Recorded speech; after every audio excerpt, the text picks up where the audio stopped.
going on, guys? Another video. This has to do with Hippa. The HIPAA laws and having to deal with your protection and not giving out information and stuff like that. You're going to get collections sometimes if you didn't pay a hospital bill or something like that. And again, we wrote a letter to a collection agency for a medical bill for one of our clients down in Florida, and asked them to prove this nasty, erroneous, unverified information, right? So they wrote a letter back, and this is actually, to be honest with you, one of the smarter companies out of all the responses we've ever received. And I'm gonna read it to you. They're kind of smart, but at the end of the day, and I'll explain to you in a minute, it's still not enough. So they said, reference account number so-and-so. The identifying information you provided in your attached letter has been researched. The research has verified that the name and or address of the debtor at the time this debt was incurred currently or has previously matched an address or name of yours, all right? The original creditor at the time, so remember, this is a collection agency. Creditors is the person who lent you the credit, whether it's a credit card, whether it's a doctor's office that did the service, hospital that provided the service, that's the creditor. When you don't pay and they can't get a hold of you, can't get you to respond, either they will put it on your report as a charge off, which means they never went to a collection agency, they just wrote it off, said, all right, you didn't pay it, so it's a charge off, which is still bad on your credit report. Or like in this case, which a lot of times they'll do, they will sell it to a collection agency. Collection agency will pay pennies on the dollar. They will get it super cheap. And the creditor who sells it will just get whatever little bit of money they can and be done with it. And now the collection agency will now try to come get that money from you and harass you and everything else. So let's just say, for an example, your bill was $1,000, right? This collection agency may have bought that bill for $100. So the bank goes, well, at least we got 100 out of the 1,000. Let's just be done with it. Well, now the collection agency is going to try to get as much as they can, especially over $100, since they paid for 100. They want to make a profit on it. So we're not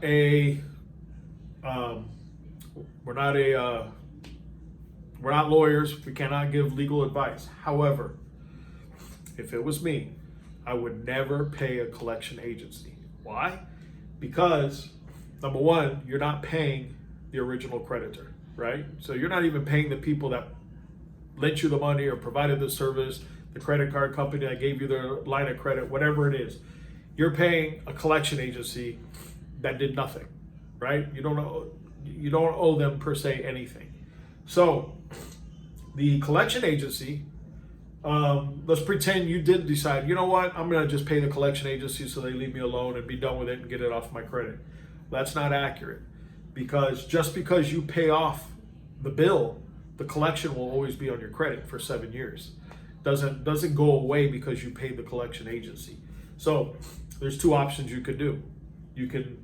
Three options. You could dispute it, how we would dispute it, go through the whole process, dispute it with the credit bureaus, dispute it with the collection agencies, provide all your proof, documentation over time, blah, blah, blah. You could do that, or you could hire us or another credit repair agency to do it.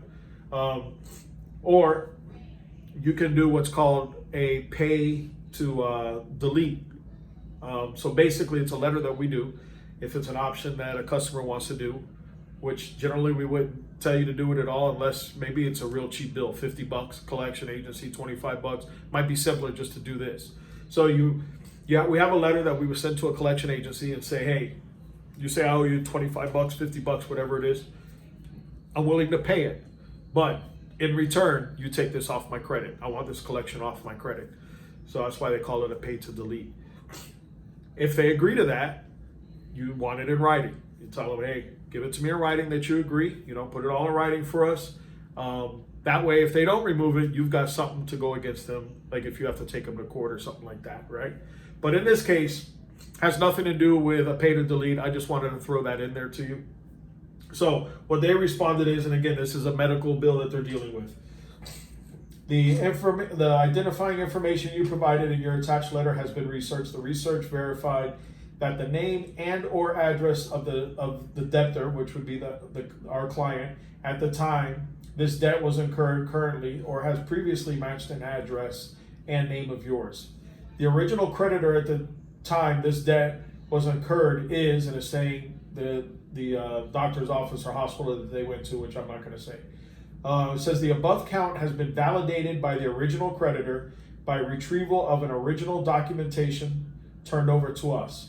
Our validation process determined our information and final sum due after any payment insurances has been correctly reported to us. The debt will not increase and no interest will be charged. The debt reported to Equifax will remain as accurate unless and until we are provided with a written dispute specifying the assertion information reported. For further information as to your rights and our obligations, we suggest you review the Fair Credit Act, blah, blah, blah, goes on. What they're saying is any particular records that you wish to see concerning your medical records are not available to us under federal law, which is accurate. It's not. That's where we talk about the Hippa thing. Anesthesia records become a part of the medical records in the facility in which the services were rendered. And it goes on and on. You contact them. So they were smart not to send the medical records and say, hey, look, this is what was done. This is what you owe. However, they said information was provided to them validating this bill belongs to the client. They still need to send a signed contract, something to sign saying, yeah, I agree to these services, which a hospital has or a doctor's office has, because you always have to sign paperwork. So they still haven't provided that. So now we mailed out round 2 letters to that, to this collection agency. And again, they're going to come back and they're not going to have it. And that's going to be great. And we're going to say to the credit bureaus, look, I've mailed them 2 letters. Here's the receipts. Here's the card saying that they received it. They still haven't provided what we need. Clearly, you must not have it. If we can't get it for ourselves, need to delete this. Don't play games. So HIPAA becomes a little bit more trickier for everybody involved, but especially the collection agencies, because some of them aren't that smart.